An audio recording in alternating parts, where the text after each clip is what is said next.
And we're going to ask you a question. Yes. If a person were able to do that, to see it and smell it and so forth, what effect would that have on them in the now? I think that it would charge them to... And what does it feel like to be charged? It feels good. Yeah. Yes. So what you're actually saying to your friends, rather than saying you can create or attract a car so that you can feel good, what you're actually saying to them is you can use your mind to feel good right now. Yes.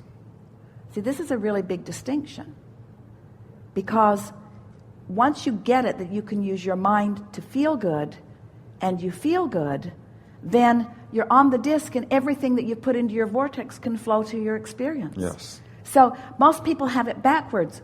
Use your mind to get the car and then you'll feel good. Use your mind to feel good and then you'll get the car. And now we want to take it a step further. Use your mind to feel good, and getting the car won't matter because you feel good.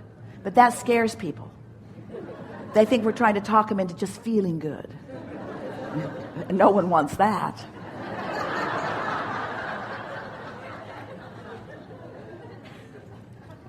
So how are your friends taking it? Don't you find that most of them are still eager about life? Or have they convinced themselves that they can't have things so they don't feel so good?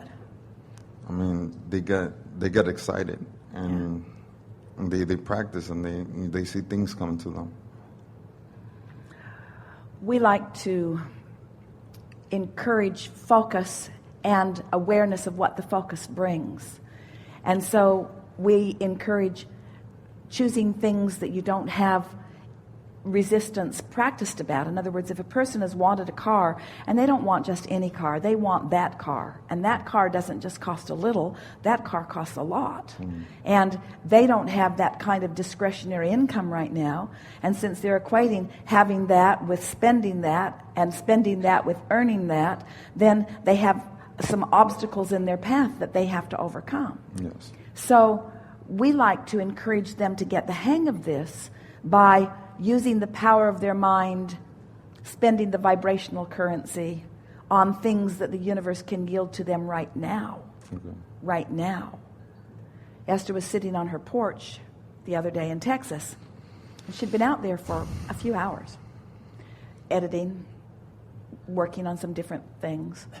And the pool makes quite a bit of noise because there are waterfalls involved. So she was enjoying the auditory sounds around her, and there was an occasional frog and an occasional bird, but for the most part she was there, she was alone, and it was a quiet morning, and she'd been there for hours. And then, for pleasure, she started focusing on a rampage of thoughts, and she came to a point of clarity. Some of it we have discussed here today, a point of exhilarated clarity, and the little bugs in the trees that she doesn't see but she knows rub their legs together and make noise. There must have been 100,000 of them who all applauded at the precise moment that she came to that thought. And she looked out into the trees where she could not see them and said, I know. Because she knew they had been inspired from that broader mastermind to rendezvous with her in an obvious way as a demonstration of alignment, you see. Now, you just can't buy that with money, but you can spend your vibrational currency on it.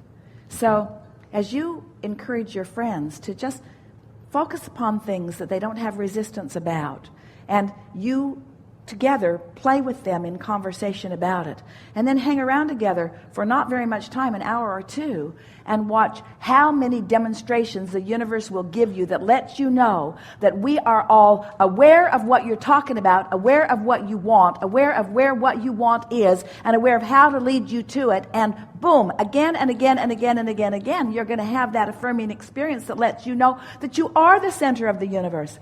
That there are masses that are standing in the wings where you can't see them, that are in on what you are in on, assisting you, you see.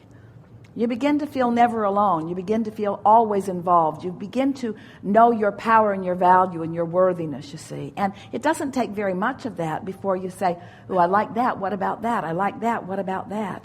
So that you begin directing the energy.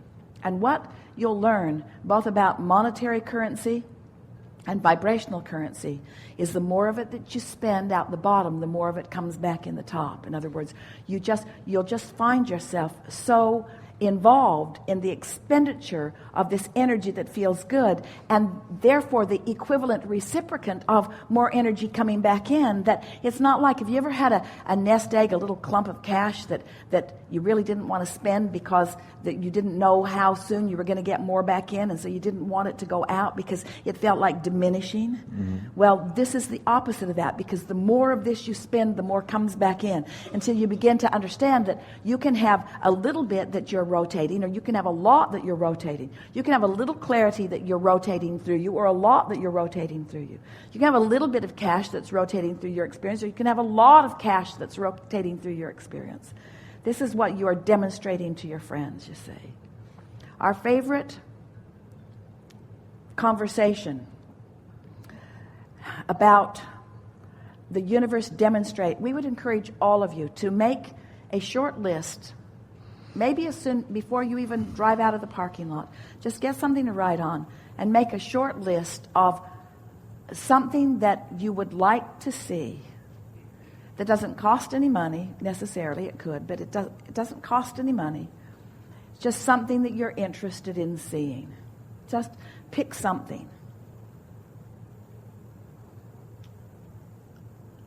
Write 3 or 4 things on your list and watch how fast the universe brings it to you. Not once, but twice, but again and again and again and again and again and again and again, in demonstration that we saw you write it down.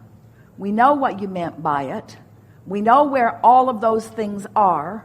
We know where you are in relationship to all of those things. And when you're feeling good like you are today, there's going to be plenty of demonstrations of that alignment. And once you show yourself that with that list, then you can make an endless list. Esther has been sitting and writing. She has a pen that her grandchildren gave to her that looks a little like a magic wand, and she likes the way it feels in her hand, and she likes the way she often feels when she focuses in writing. And so she sort of waves that magic wand around and creates weather or whatever she likes. In other words, you are unlimited beings. You just got to know it. And until you know it, you're not unlimited. But when you know it, then you are unlimited, you see. So we like the conversation that you're having with your friends. Something more? No, that's all. Thank you. So what is the next conversation what would you like to add to it? Do you talk to them one at a time, or are you in a group when you have these discussions? Sometimes I'll be in a group. So what would you now like to add to the conversation? They have to feel good about, whatever they think about. And would you say the 5 senses that everyone accepts all exist? Or that they have to follow their feelings and feeling good. But could you say that those 5 senses exist for the benefit of their personal feeling? Yeah. In other words, you don't see. If you can just hear this, think about sight, and think about all the things that you could look at, and then just say to yourself, I have this gift of sight for the pleasure that it brings to me. Doesn't that put it in a whole other place? Doesn't it make you want to point it toward that kind of thing? I have this gift of sound for the pleasure that it brings to me. Nice. This sensual feeling of touch, my physical body has all of these sensory perceivers within it, all for the pleasure that it brings to me. My sense of taste, all for the pleasure that it brings to me. What other reason would there be for that? What other reason would there be for the sense of taste other than for the pleasure of that which it brings to you? Can you think of any other reason? For expansion. Say again? Expansion.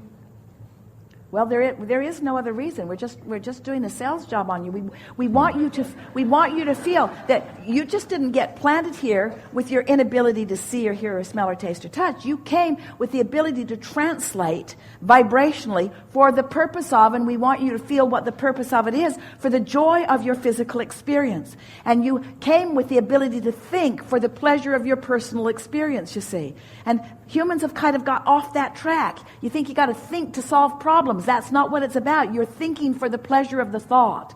And when you start reaching for the thought because of the pleasure that it could possibly give you, then you don't say you're sorry because that's not a pleasurable thought. And you don't say you're nervous because that's not a pleasurable thought. You focus your mind in ways that brings you pleasure, and then you sustain that high-flying disc vibration, and then you live the life that you came to live.